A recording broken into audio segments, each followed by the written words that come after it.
Dneska to nevidím moc velkou akci. Včera jsem byl v baru a mám tu nejhorší kocovinu, co jsem za dlouhou dobu měl. Na druhou stranu se včera stalo něco moc pěkného. Prakticky za to jsem už tak 2 týdny zpátky, týden zpátky čirou náhodou dal kompliment jedné holce na schodech. A no, včera jsme se tak nějak potkali zase a povídali jsme si, má fakt dost ráda filozofii, tak studuje filozofii, anglickou literaturu a ruštinu. Všechno najednou. Nevím, jak to zvládne. A no, včera jsme jako po chvilce jsme opustili hlavní skupinu, co bylo u nás na bytě. Zeptali se, jako, mám nějaký místo, kde bychom mohli být, že? Tak jsme šli do mého pokoje. A už to vypadlo, že jako něco bude, a potom zastavil, že jako ne, říkám jo, výborně, dobrý, tak jsem na to vůbec nechtěl, tak jsme se posadili. Asi hodinu v kuse jsme se povídali. To bylo úplně skvělý. Bohužel jsme si nedali číslo a shodli jsme si, že si prostě nějak zkontaktujeme. Takže teď čekám na Anu, až mi přes její spolubydlící pošle její číslo snad nějak, bych mohl aspoň kontaktovat. Možná těžký tomu uvěřit, ale dokopal jsem svůj prdel k tomu, abych udělal to video z minulého týdne, který už má teď momentálně šílený zpoždění. Nejvíc produktivní, co jsem byl, nevím, nějakým záhadným způsobem jsem se zbavil příšerný kocoviny. Prostě jsem ležel a koukal jsem se dlouho na videa o deskových hrách, prostě se to za sebe nějak dostal. A potom Anna, tak mi dala to číslo na tu slečnu, její jméno nebudu radši říkat ještě. A snad to dopadne dobře. Zítra se máme vidět 6. Nechala se tady totiž, když se tady stával, tak se nechal kelímek, tak samozřejmě jakoby pod záminkou toho, že jí vrátím kelímek, tak jako, že se uvidíme, protože má... Není to vidět, trošku je to vidět, to je jedno. Prostě má nějaký hezký custom kelímek, tak jsem si říkal, jako, teď musím vrátit. And now for something completely different. Zítra mi oficiálně začíná výuka. Nevím, co od toho čekat, všechno bude online. Začínám až někdy odpoledne, myslím okolo 1.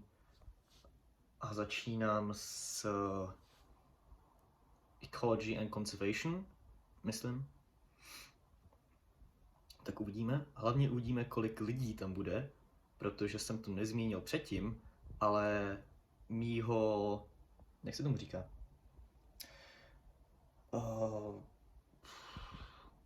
Prostě course, to, co tady vůbec studuju, tak to studujeme 3. Studuju to já a 2 týpci, kteří se jmenují Sam. Oba 2. Takže je to Krištof, Sam a Sam.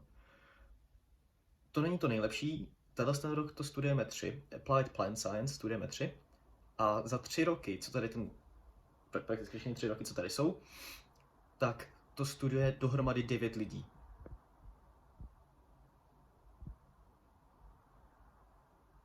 Ještě taky dobrý je, že v 2. ročníku jsou 2 holky jménem Sofie. Jedna je z Itálie a jedna je Britka. Někdo nám právě zazvonil na zvonek a šel jsem se podívat dolů, abych zjistil, o co teda jde. Přišly mi hulíky. Což je výborný, protože si konečně můžu dát zase díku.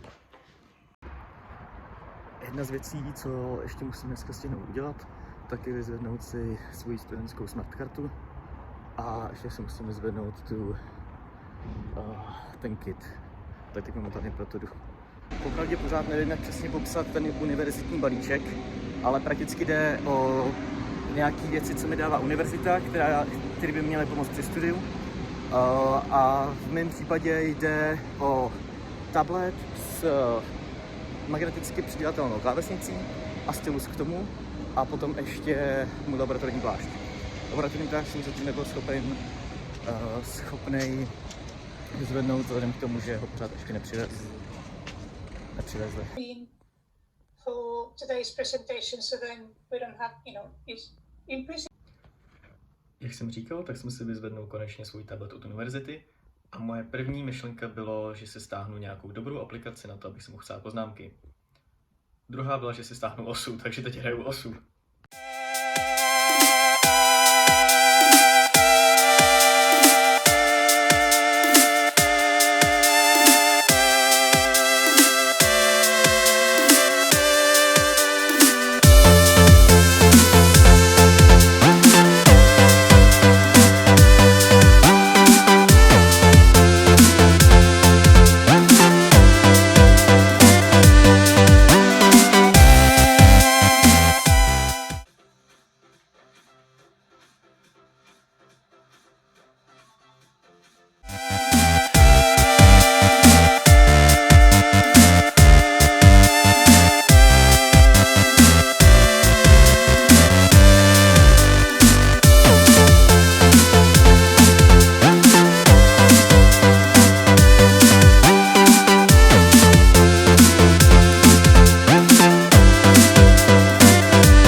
Po dlouhé době jsem se rozhodl, že si udělám taky něco jiného než ramen, tak jsem si udělal linguine s rečetovou omáčkou, olivama a trošku síra. To je humus! To je humáč, vole, tohle! Každopádně za chvilku přijde Aja Kotlovašerová a přijde na dýmku a já jsem jí zapomněl po včerejšku umýt, takže ještě to musím stihnout. A taky to mám hromadu, co ještě musím udělat potom do školy, částečně. Spíš tak, jako co musím dělat pro vládu v České republice. Povedlo se mi zavřít ten pitomý kohoutek tak, aby to nekapalo.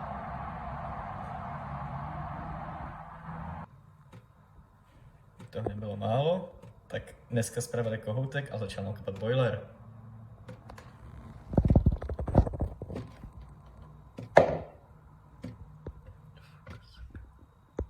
Riveting!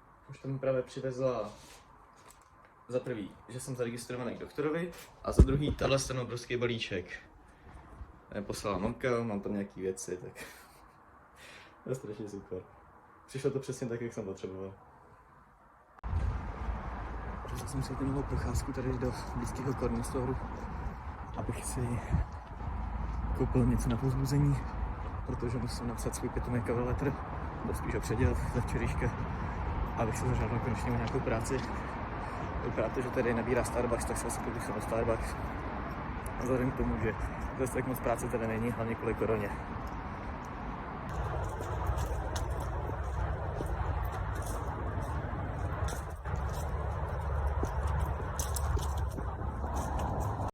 Spolubydlící momentálně vaří, ale vzhledem k tomu, že já jsem se rozhodl týden nepít, tak momentálně já vařím osu. They ask you how you are, you just have to say that you're fine when you're not really fine, but you just can't get into it because they... Momentálně jdu pro mlíko, abych udělal spolubydlící muffiny. Včera šíleně chlastali, tak jsem si řekl, že je aspoň já překvapím muffinama, aby se dostali z kocoviny.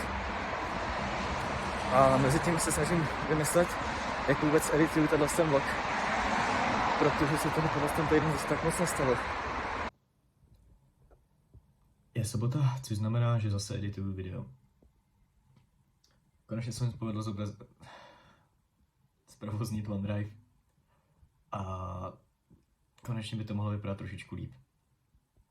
Je pravda, že kvalita zvuku bude hodně na hovno, vzhledem k tomu, že jsem začal natáčet trošičku víc venku, ale ještě pořád natáčím tak hodně venku, hlavně kvůli tomu, že většinou, když jdu ven, tak jdu nakupovat a potom mám hodně plný ruce, takže ani neudržím telefon.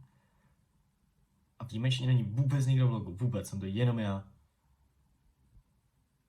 Ne. Jak jsem říkal, spolubydlící chlastali a přitom je fakt nechci natáčet zrovna, když já taky nepiju. Pít budu až předpokládám v pondělí.